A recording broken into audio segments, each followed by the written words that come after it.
अस्सलाम वालेकुम, मैं हूं आपका टीचर शामून बशीर और मैं आपको पढ़ाऊंगा दहम जमात का रियाजी। पिछले लेक्चर में हमने मसला 4B को देखा। आज के लेक्चर में मसला 4B के बाद मौजूद मिसाल नंबर 1 को देखेंगे और मिसाल नंबर 1 के मतलूब को हम बयानात और दलाइल की मदद से साबित करेंगे। तो चलिए हम चलते हैं वाइट बोर्ड की तरफ और मिसाल नंबर 1 का हल शुरू करते हैं। मिसाल नंबर 1 है, 3 दायरों में हर जोड़ा आपस में बैरूनी तौर पर मस करता है। साबित करें कि इनके मराकज़ को मिलाने से बनने वाली मुसल्लस का अहाता उन दायरों के कतरों के मजमूए के बराबर होगा। तो चलिए सबसे पहले हम दी गई मालूमात के मुताबिक एक शक्ल बनाते हैं और उस शक्ल के साथ हम इस मिसाल को दोबारा से देखते हैं। तो ये हमने दी गई मालूमात के मुताबिक शक्ल बना ली है। तो यहाँ पर अगर हम देखें हमारे पास 3 दायरे हैं। दायरा नंबर 1 को हमने S1 के साथ जाहिर किया है, इसी तरह से दूसरे दायरे को S2 के साथ और तीसरे दायरे को S3 के साथ जाहिर किया है। 3 दायरों में हर जोड़े से मुराद है कि मतलब अगर हम दायरा नंबर 1 और 2 की बात करते हैं तो ये एक जोड़ा कहलाएगा, या दायरा नंबर 1 या दायरा नंबर 3 की बात करते हैं तो ये एक जोड़ा कहलाएगा। और इसी तरह से अगर हम दायरा नंबर 2 यानी S2 और S3 की बात करते हैं तो ये भी एक जोड़ा कहलाएगा। हर जोड़ा आपस में बैरूनी तौर पर मस करता है। तो यहाँ पर अगर हम देखें हमारे पास जो दायरा S1 और S2 है वो नुक्ता F पर एक दूसरे को मस करते हैं। इसी तरह से अगर हम S1 और S3 की बात करते हैं तो ये दोनों दायरे जो हैं वो एक दूसरे को नुक्ता E पर मस करते हैं। इसके अलावा अगर हम दायरा S2 और S3 की बात करते हैं तो ये दोनों नुक्ता D पर एक दूसरे को मस करते हैं। तो तीनों दायरे बैरूनी तौर पर मस करते हैं आपस में। साबित करें कि मराकज़ को मिलाने से बनने वाली मुसल्लस। तो अगर हम देखें हमारे पास 3 जो दायरे हैं S1, S2 और S3, इनके जो मराकज़ हैं, पहले दायरे का जो मरकज़ है उसको हमने A के साथ ज़ाहिर किया है, दूसरे दायरे के मरकज़ को हमने B के साथ ज़ाहिर किया है और इसी तरह से तीसरे दायरे के मरकज़ को हमने C के साथ ज़ाहिर किया है। तो इसमें हमें दिया गया है कि साबित करें कि मराकज़ को मिलाने से बनने वाली मुसल्लस। तो इन तीनों मराकज़ को अगर हम आपस में मिलाते हैं, A को B के साथ, इसी तरह से B को C के साथ और C को अगर हम A के साथ आपस में मिलाते हैं तो हमारे पास एक मुसल्लस बनती है। तो हमने साबित करना है कि मराकज़ को मिलाने से बनने वाली मुसल्लस का अहाता जो है वो, अगर हम इस बाउंड्री की यानी इसकी लकीर की बात करते हैं, यानी मुसल्लस के तीनों इज़ला की अगर हम बात करते हैं तो अहाता से मुराद है कि इन तीनों इज़ला की जो कुल लंबाई होगी वो इस मुसल्लस का अहाता होगा।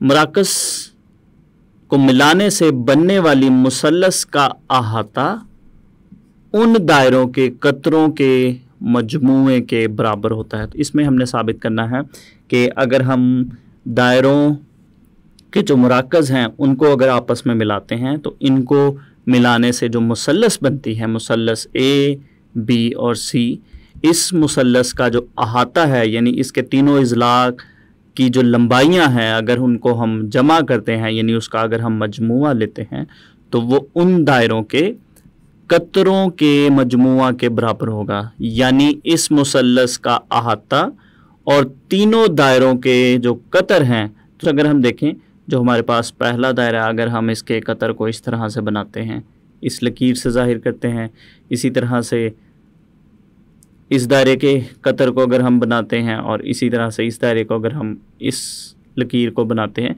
तो इन तीनों लंबाइयों को अगर हम जमा करें और अगर मुसल्लस के तीनों अज़ला की जो लंबाइयां हैं तीनों को जमा करते हैं तो वो आपस में बराबर होते हैं। तो ये इसमें हमारा मतलूब है। तो चलिए इसका हल शुरू करते हैं और सबसे पहले हम देखते हैं कि इस मिसाल में हमें क्या चीज़ मालूम है। तो यहाँ पे हम मालूम लिखते हैं। यहाँ पे अगर हम देखें हमारे पास 3 दायरे हैं S1, S2 और S3। इसको हम मालूम में लिखते हैं S1, S2 और S3 दायरों के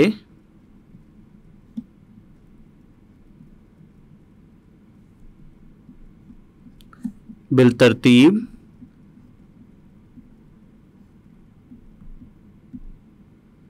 मराकिज़ निकात A, B, C और उनके रदास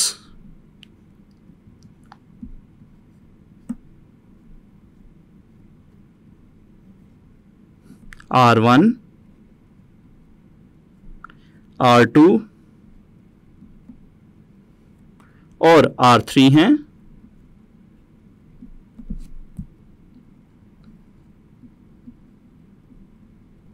तो यहाँ पे हम शक्ल में अगर देखें तो शक्ल में भी हम जाहिर कर सकते हैं। हमारे पास जो दायरा S1 है उसका जो रदास है उसको हम R1 के साथ लिख सकते हैं, यानी A से F तक का फासला या A से E तक का फासला जो है वो R1 के ही बराबर है। इसी तरह से जो हमारे पास दूसरा दायरा है उसका रदास यानी B से F तक का फासला या B से D तक का फासला जो है ये R2 है। और इसी तरह से जो तीसरे दायरे का जो रदास है उसको हम R3 के साथ लिखेंगे। C से E तक का फासला या D से C तक का जो फासला है वो R3 है। तो ये हमारे पास तीसरे दायरे का रदास है। मज़ीद अगर हम देखें तो दायरों का हर जोड़ा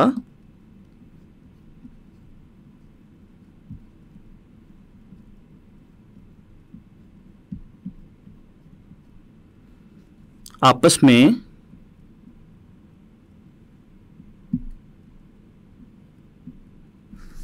बैरूनी तौर पर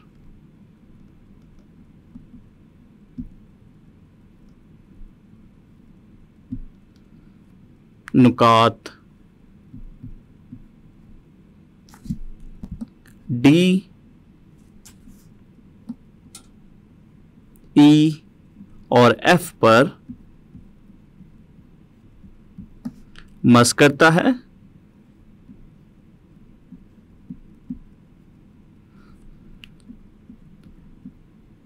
इस तरह इन दायरों के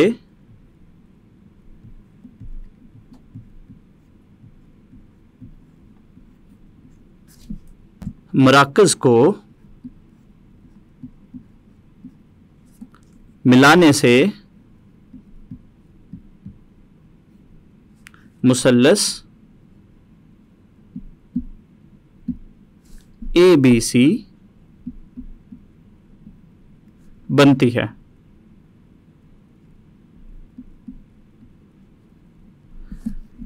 तो यहाँ पर शक्ल में भी अगर हम देखें तीनों दायरे जो है वो एक दूसरे को अगर हम देखें नुक्ता D और नुक्ता F पर मस करते हैं और अगर इनके मराकज़ को हम मिलाते हैं तो मिलाने से हमारे पास मुसल्लस ABC बनती है।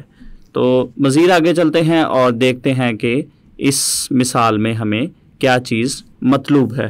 तो यहाँ पर हम मतलूब लिखेंगे। तो इसमें हमने साबित करना है कि दायरों के मराकज़ को मिलाने से जो मुसल्लस बनती है उस मुसल्लस का अहाता तीनों दायरों के जो कतर हैं उनके मजमुआ के बराबर होता है। इसमें हमने साबित करना है मुसल्लस ABC का अहाता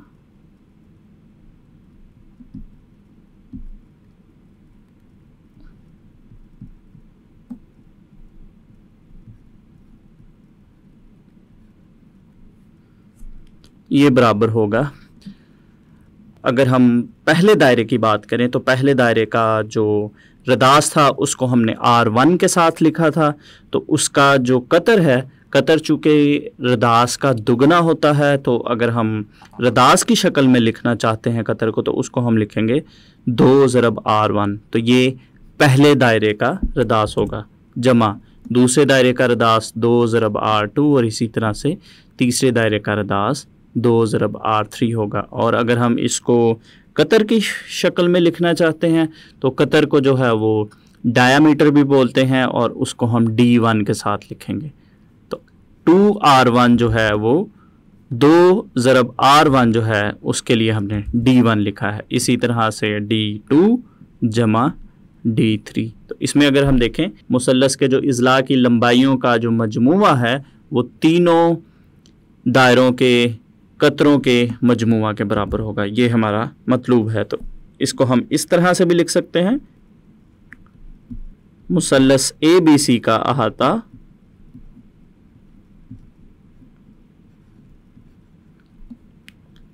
बराबर होगा दायरों के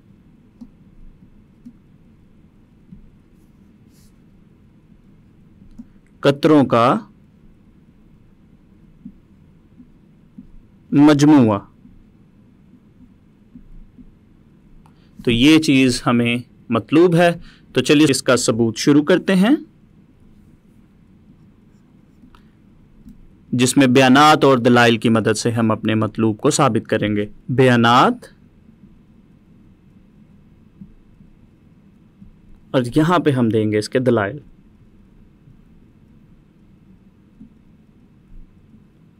तो अपनी आसानी के लिए यहाँ पे हम शक्ल को दोबारा से बनाते हैं ताकि आसानी से यहाँ से देख के हम बयानात और दलाइल को लिख सकें। हमने शक्ल बना ली है, तो चलिए इसके बयानात को शुरू करते हैं। तो यहाँ पे अगर हम देखें तो हमारे पास 3 दायरे हैं जिनके मराकज़ ABC हैं, और ये बैरूनी तौर पर एक दूसरे का नुक्ता D, E और F पर मस करते हैं। तो इसको हम लिखते हैं यहाँ पे 3 दायरों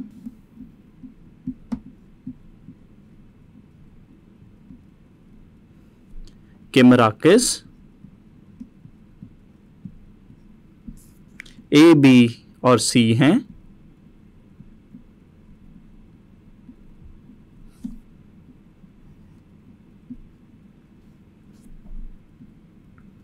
दायरों का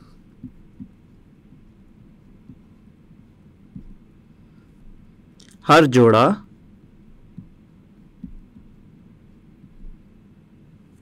आपस में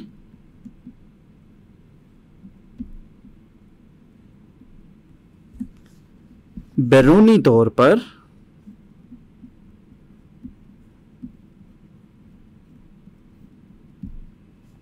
नुकात D, E और F पर मस करता है।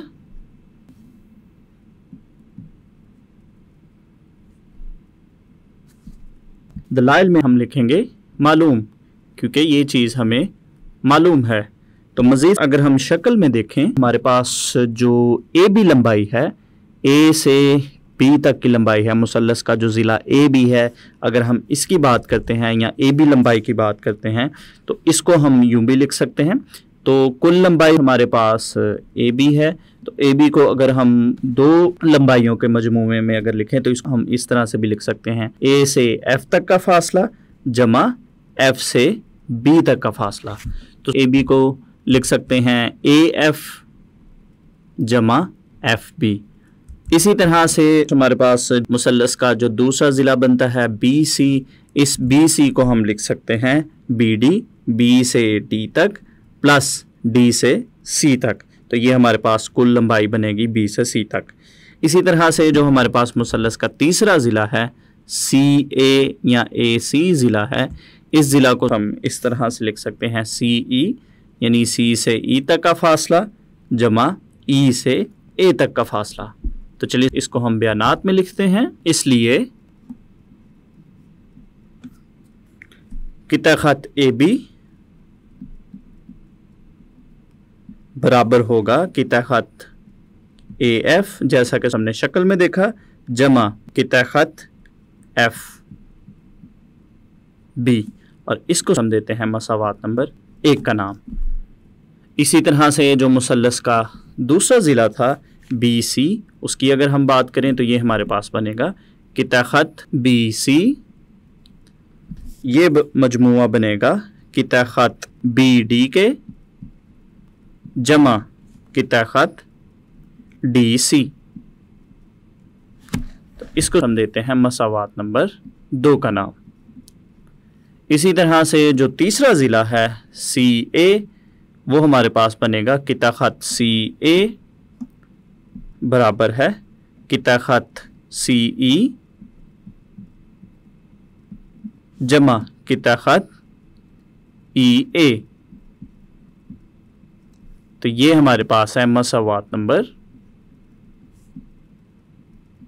3। तो इसके बाद हम इन तीनों मसावातों को आपस में जमा करते हैं। तो इसमें जो है वो दाईं साइड में जमा होगी और बाईं साइड में जमा होगी। तो इसको हम इन मसावातों को जमा करते हैं तो ये हमारे पास कुछ इस तरह से बनेगी। किता ख़त AB जमा किता ख़त BC जमा किता ख़त CA। तो ये बराबर होगा किता ख़त AF जमा किता ख़त FB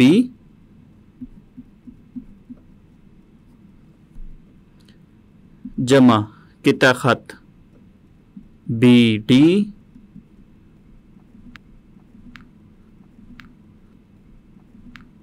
जमा किता ख़त CE जमा किता ख़त EA। तो यहाँ पे दलाइल में हम लिखेंगे मसावात नंबर 1, 2 और 3 को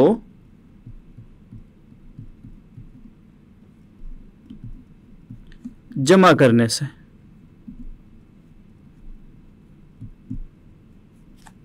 हमारे पास जो दाएं जानिब की रकमें हैं इनको हम कुछ इस तरतीब से लिखते हैं। किता ख़त AF। तो इसको लिखने से पहले मैं आपको शक्ल की मदद से बताता हूँ, फिर हम इसको आसानी से यहाँ पे लिख सकेंगे। तो यहाँ पे अगर हम देखें AF जो है वो हमारे पास जो दायरा S1 है इसका रदास बनता है, तो ये R1 के बराबर है। इसी तरह से जो AE है ये भी S1 दायरे का रदास है और इसको भी हम R1 लिखते हैं। तो अभी हमारे पास जो रकूम है उनमें हम AF और AE को आपस में लिखेंगे, इनका जोड़ा बना के लिखेंगे। इसी तरह से हमारे पास अगर S2 दायरे की बात करते हैं तो इसका रदास F से B तक बनता है और इसी तरह से B से D तक भी बनता है, यानी ये भी R2 है और ये भी R2 है। तो इसका मतलब हुआ कि FB और BD का जोड़ा बना के लिखेंगे। इसके बाद हम CD और CE का जोड़ा बनाकर लिखेंगे ताकि हम आसानी से बाद में इनकी जगह पे R1, R2 और R3 लिख सकें। तो ये हमारे पास बनेगा किता ख़त AF जमा किता ख़त EA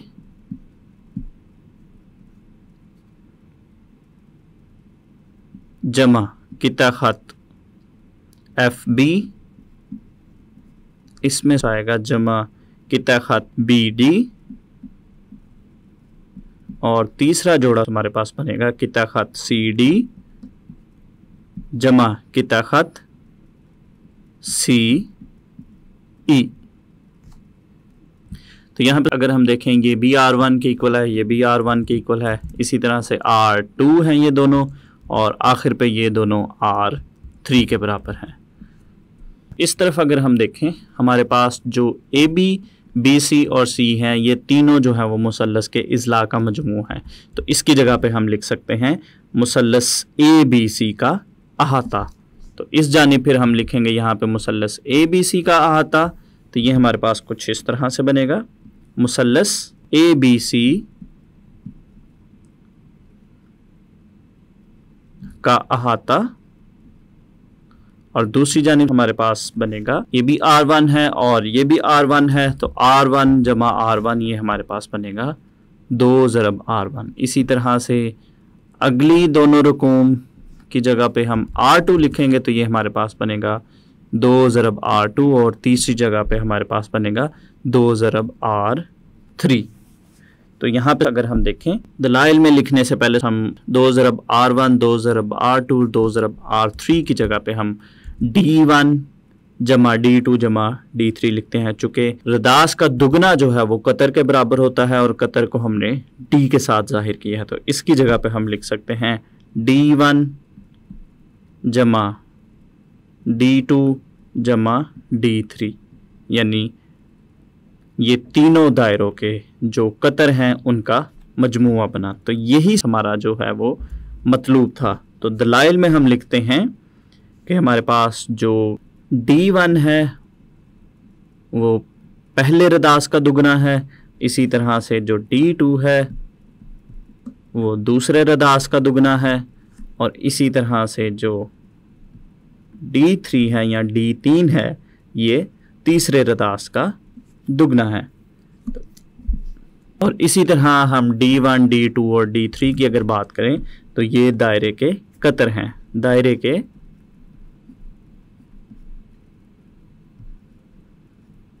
कतर हैं। और यहाँ पे हम D1 जमा D2 जमा D3 की बात करें तो ये हमारे पास दायरों के कतरों का मजमुआ भी इसको हम लिख सकते हैं, दायरों के कतरों का मजमुआ, जो कि हमारा मतलूब है। तो यहाँ पे हमारे पास मिसाल नंबर 1 का हल मुकम्मल हो गया। आज के लेक्चर में हमने मिसाल नंबर 1 के मतलूब को बयानात और दलाइल की मदद से साबित किया। तो उम्मीद करता हूँ आपको आज का लेक्चर अच्छे से समझ आया होगा। अगले लेक्चर तक के लिए दीजिए इजाज़त। अल्लाह हाफिज़।